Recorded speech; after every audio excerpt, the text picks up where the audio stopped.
Hi, this is Matt with AppliancePartsPros.com. Today we'll be showing you how to repair your appliance. Remember, anytime you work on an appliance, make sure it's unplugged or the circuit breakers are off so there's no chance of electrocution.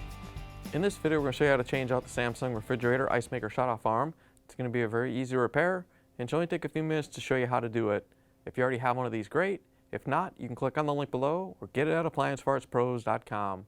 When you open up the package, you're going to get the new ice maker shutoff arm. The ice maker shutoff arm shuts the ice maker off when the ice bucket's full. The main reason to be changing it out is if it's lost or damaged and the ice bucket's overfilling. In order to get to the part, we have to open up the freezer door. Once you have the door open, we have to take the drawer out. So we're just going to pull it out a little bit, and you want to make sure that the rails on each side are pushed all the way up like this. And then we can lift up on the drawer and pull it out.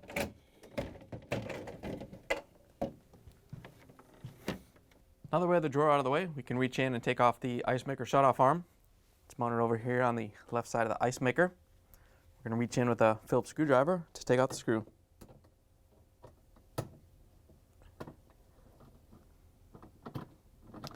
Once you have the screw out, you can reach in and pull the ice maker shutoff arm out.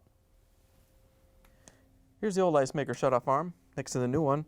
If you already have one of these, great. If not, you can get it at AppliancePartsPros.com.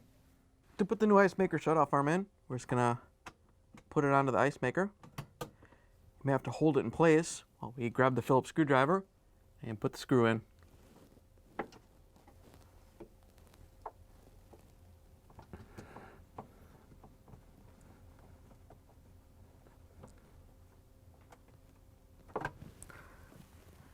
Once you have the screw tightened down, we can put the drawer back in. To put the drawer back in, you want to make sure that the slides are in the same position they were when you took them off. And then we can carefully set the drawer in. You want to make sure that the slides go onto the glides. And you can push it all the way back in. Once you have it in, you can close the freezer door, plug it back in, and make sure it starts to cool. Thanks for joining us for another successful repair brought to you by AppliancePartsPros.com. Check out our other repair videos on our site, Facebook, and YouTube.